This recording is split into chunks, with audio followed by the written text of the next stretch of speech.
What's up? You're watching Vec, and welcome to season 24.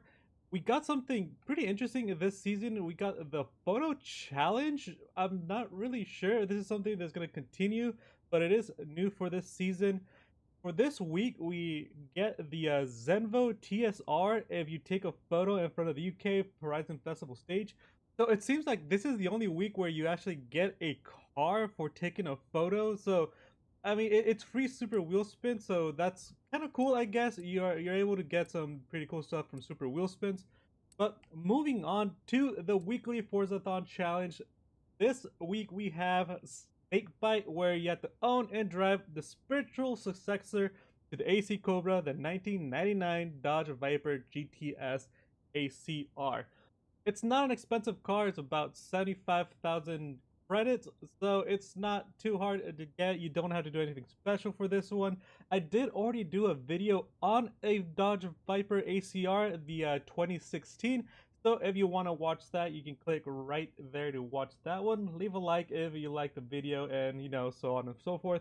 And also, before we move on to the challenge, make sure to hit that subscribe button so you can be notified when new content just like this is released. I always release these on Thursday, so if you like these type of guides, keep a lookout for that. Leave any comments below, and let's get started.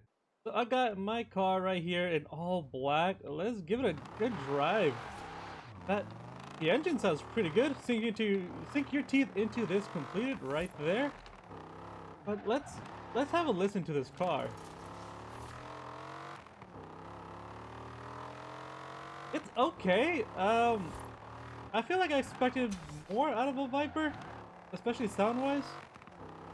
But of course, there's more challenges that have to be met, so we're probably gonna have to fix this car up just a little bit here and there. So we're probably gonna be swapping the engine sooner or later. So let's look at the next challenge. Okay, so this was an interesting one. It's called Road in Track, where you rein those horses and earn 10 ultimate speed skills with your Dodge Viper's 99's massive 8.4 liter V10 engine. This is interesting in that it actually specifies the engine. Now, I don't know if swapping the engine negates you meeting the criteria for the challenge. So we're not going to swap the engine. All we're going to do is use the stock engine, fix it up, probably do an all-wheel drive build, and go from there. So no engine swaps, just so we can make sure to meet the criteria for this challenge. So let's get to building this car. So here we are in the upgrade shop, and something interesting. You actually cannot change the engine. You can only swap the drivetrain and change the aspiration.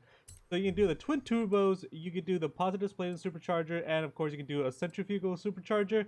I'm gonna drop in some twin turbos, and then I'm gonna swap to an all-wheel drive, and that's all you can do. So even if you wanted to, you couldn't swap the engine, so you would meet the criteria for this next challenge that we're doing either way, because there are no engine swaps. And that's one of the things, like, not many cars do not have engine swaps. Most of them have probably like a V12 racing option, and this one doesn't even have that. So let's move on, drop in some parts, and see if we can get this at least to S1. Okay, so after dropping everything in, again, no engine swap, we have 979 horsepower. Not too much. I was kind of expecting more, especially out of a car that you can't engine swap, and we did drop in everything, including just all the engine parts, all the drivetrain parts, all the braking parts, all the handling parts, all that good stuff, including a twin turbo. And again, we only have 979 horsepower, but we also do have 934 foot-pounds of torque, so quite a bit of torque and not very much weight, only sitting at 3,108 pounds. So a little bit over a ton and a half. So let's hit the freeway and see just how fast we can go on this car. All right, let's hit the gas and see how fast we can go. Acceleration is really great, actually. It's like right off the bat, it accelerates really quickly and it's still going. So I'm gonna take a wild guess and say we could probably hit 250 pretty easily. But let's find out. We're slowing down now since we're turning just a little bit. But actually, we're nearing the end of the band of the 6th gear, so we're slowing down acceleration quite a bit. If you wanted to build this into a drag car, I think that was probably where this car shines. The acceleration, just it's so wild. Because the first 200 miles per hour is a breeze for this car. And yeah, if you want to build it into a dragster, I think that would be the best bet. Maybe even like circuit racing would be pretty good because you can stay within a short band and have plenty of acceleration right out of the corner. But other than that, it's it's okay after 200 miles per hour. We're not going too fast. It slows down drastically as far as acceleration goes, but let's finish off this challenge. We still have to do all 10 of those speed skills. So here we are, approaching about 240. I'm not sure we're actually going to get to 240. But there it is, road and track completed, easy peasy on those speed skills. All you just have to do is go above 200 miles per hour. And it should be, oh, we got another challenge right there. Opposite law completed. So I only did 2 passes, if that, 2 complete passes, and I got the challenge completed. So really easy. I think this is maybe about the 4th or 5th week that we've gotten this challenge. I'm hoping this is swapped out for something else in the next challenge. We'll find out next week when that happens. But for now, let's go see the next challenge. So the third challenge is called Detroit Muscle, where we have to prove that muscle beats import once and for all by winning 4 road circuit events with your Dodge Viper 99. I'm not sure how we're gonna prove that if we're not gonna get necessarily a import. We might just jump in there and they're all muscles, so I'm not sure how we would figure that one out. But the Dodge Viper was designed for the track, so let's hit that track. So keep in mind that we do have to do circuits and not sprints. So if you do a sprint and you don't meet the challenge, you're wondering what's going on, that's why. So just choose a circuit that looks interesting to you, and you can do that 4 times. You don't have to do 4 different circuits. You could just win the same circuit 4 times in a row. I myself are going to go for the Hollywood Park circuit. So let's jump to that and get this done. Yeah, I think this is going to be the real test of this car right here. The freeway was a good speed test, kind of, but this is where it's going to shine the most, I feel. So yeah, good acceleration right out of the corners. We slowed down quite a bit and then just jump.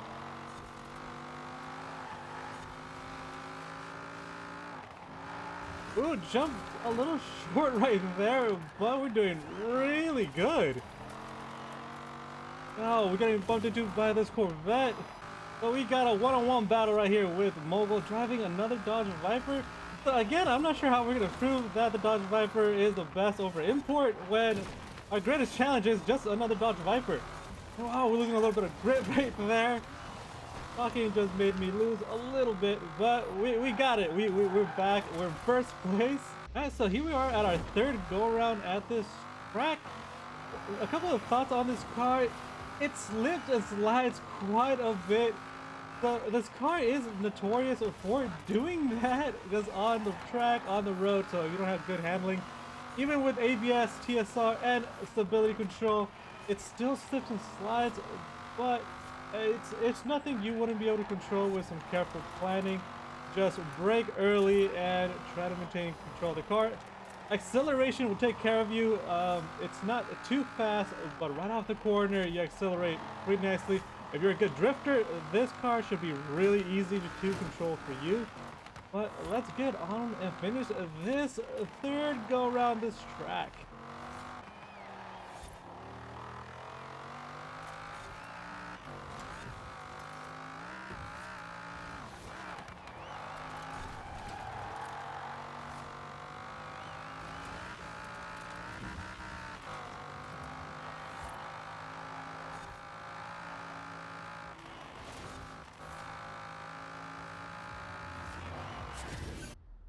So there we have our 4 wins with Detroit Muscle completed.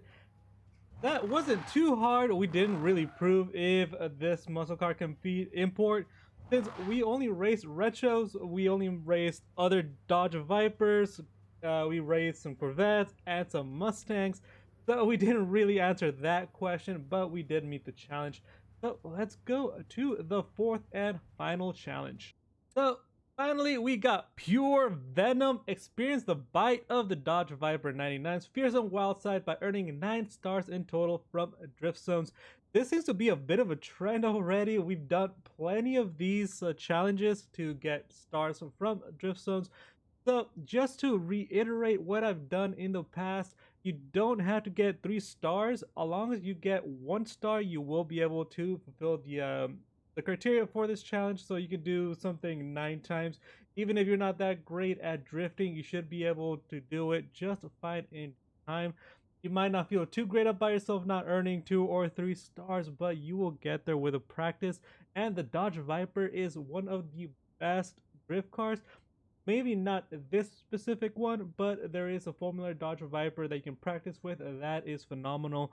But we're gonna build this one just a little bit so we can take it drifting and get a few of those stars in these drift zones.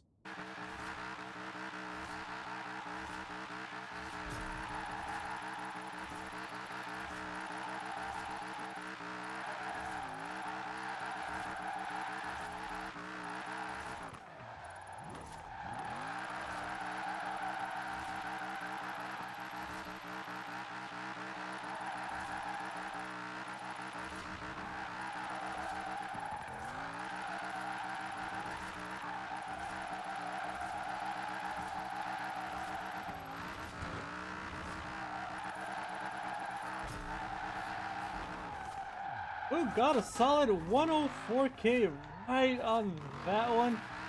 Lucky escape. We might have almost hit a car right there with that lucky escape. We only need one more star to meet this challenge, so let's give it a reverse go.